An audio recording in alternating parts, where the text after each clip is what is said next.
Saudara, Komisi Pemilihan Umum kini dihujani kritik pasca menghilangkan tabulasi rekapitulasi perolehan suara pemilu di Sirekap. KPU beralasan penghentian diagram rekapitulasi untuk mencegah disinformasi. Komisi Pemilihan Umum Republik Indonesia kini menuai kritik dari sejumlah pihak usai menghilangkan tabulasi rekapitulasi suara dari Sirekap. KPU saat ini hanya akan menampilkan foto formulir model C hasil dalam Sirekap. Komisioner KPU Idam Holik menyebut formulir model C jarang dilihat pengakses Sirekap. Sebagai gantinya, KPU Kabupaten, Kota, dan Provinsi yang telah melakukan rekapitulasi manual dan wajib mempublikasikan hasilnya di website dan media sosial masing-masing KPU daerah. KPU mengaku kini hanya fokus menampilkan data hasil rekapitulasi secara berjenjang. Sirekap tidak di take down. Sirekap tetap berfungsi, yaitu mempublikasikan foto formulir model C hasil plano. Dan ini memang sesuai dengan tujuan utama Sirekap agar memperkenalkan foto formulir model C hasil plano kepada masyarakat. Nah, selama ini ternyata banyak pengakses Sirekap yang tidak melihat foto formulir model C hasil plano. Ya, sehingga pada akhirnya ketika terjadi ketidakakuratan teknologi Sirekap dalam membaca foto formulir model C hasil plano yang memuat data perolehan suara, maka itu menjadi polemik. Nah, sekarang untuk tidak terjadi disinformasi lagi ke depan, maka kami hanya menampilkan foto formulir model C hasil plano. Ketua KPU RI periode 2017 hingga 2023 Arief Budiman menyebut, ini sebagai kemunduran dari aplikasi Situng yang telah digunakan KPU pada pemilihan umum sebelumnya. Justru dengan dihilangkannya hasil rekapitulasi. Kan yang masih ditampilkan adalah hasil penghitungan, tetapi hasil rekapitulasinya tidak lagi ditampilkan. Nah, itu justru bertentangan dengan apa yang disebut Sirekap. Sirekap itu kan sistem informasi rekapitulasi. Itu malah mengalami kemunduran bandingkan dengan ketika pemilu 2014 ya, ketika saya sudah ada di KPU RI, dan pemilu 2019 ketika kami masih menamakannya Situng. Jadi target kami adalah menyediakan data informasi hasil penghitungan. Karena kemudian ketika Sirekap bermasalah, kemudian pelayanan kepada publik yang jadi korban, artinya pelayanan itu kan jadi menurun.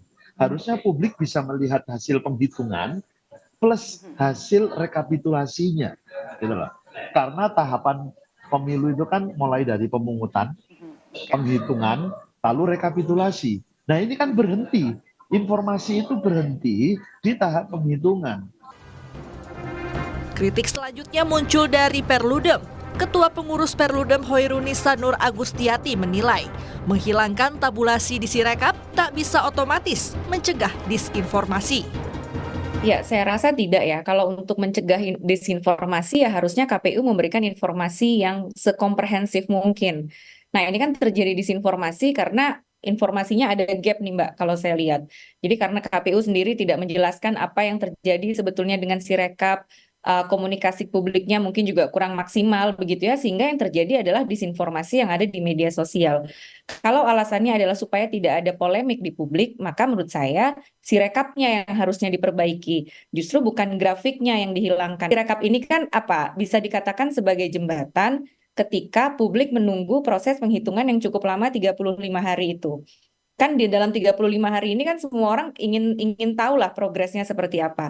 Makanya Sirekap memunculkan grafiknya. Dan di sini pula kita bisa mengontrol juga, mengawasi jalannya proses rekapitulasi. Nah, justru permasalahan ini kan publik jadi tahu ketika itu dibuka gitu. Nah, khawatirnya ketika kemudian ditutup, malah ini membawa ke ruang yang lebih gelap, Mbak.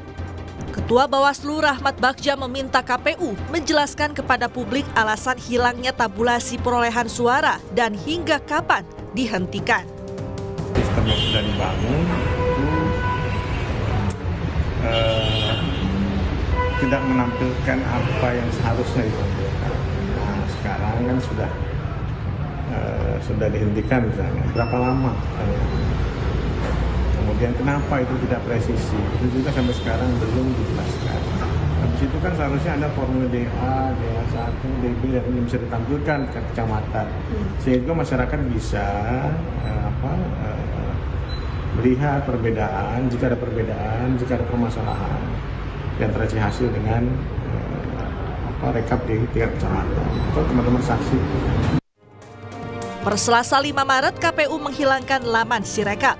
Hal ini dilakukan di tengah sorotan publik soal dugaan penggelembungan dan pencurian suara di pemilu 2024. Kini publik tak lagi bisa melihat jumlah dan persentase perolehan suara Pilpres dan Pileg.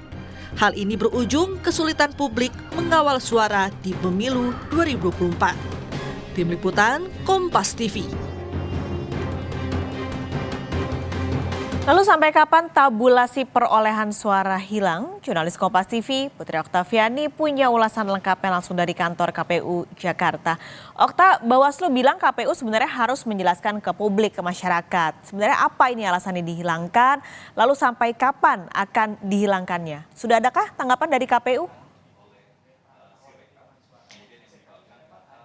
Ya, selamat siang Pasca dan juga saudara. Benar sekali bahwa tabulasi real count untuk penghitungan suara sementara di KPU atau di situs KPU ini tidak dapat lagi diakses oleh masyarakat.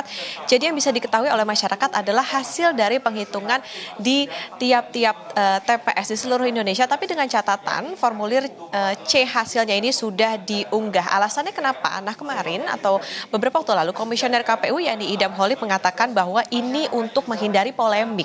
Jadi memang ia membenarkan bahwa progres perolehan suara di Sirekap ini ditiadakan. Jadi yang seharusnya ditampilkan ini memang hanyalah form C hasil di tiap TPS yang sudah diunggah. Ini untuk mencegah adanya prasangka publik karena ada sejumlah data yang tidak sesuai begitu atau memang pembacaan dari Sirekap ini yang kurang akurat.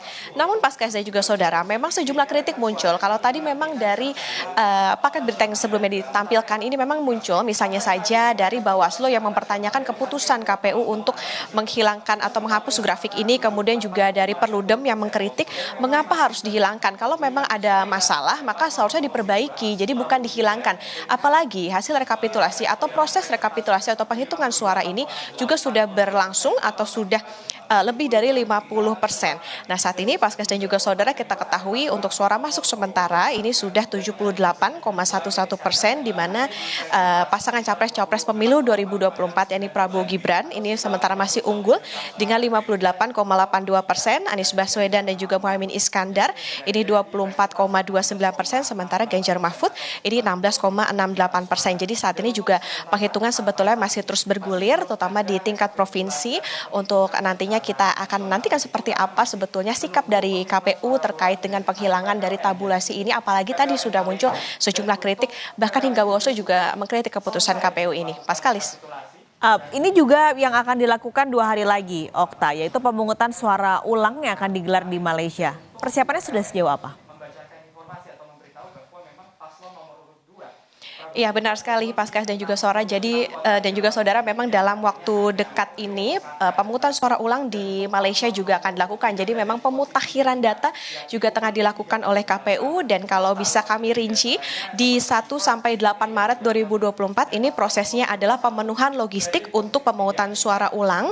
Kemudian nantinya di 8 Maret juga akan ada bimbingan teknis pemungutan suara ulang di Kuala Lumpur, dan nanti dilanjutkan di tanggal 9. Kita tahu ini mulai pemungutan suara ulangnya dengan metode kotak suara keliling, dilanjutkan pada tanggal 10 Maret 2024 dengan metode tempat pemungutan suara luar negeri. Kemudian di 11 sampai 14 Maret 2024 dilakukan rekapitulasi dan ditargetkan bisa penyerahan hasil rekapitulasi penghitungan, dan 15 Maret 2024 ini ditargetkan telah sampai di tingkat nasional. Diketahui Pasca dan juga saudara, jumlah DPT yang nantinya akan mengikuti pemungutan suara ulang atau PSU ini adalah sekitar 62.217 orang.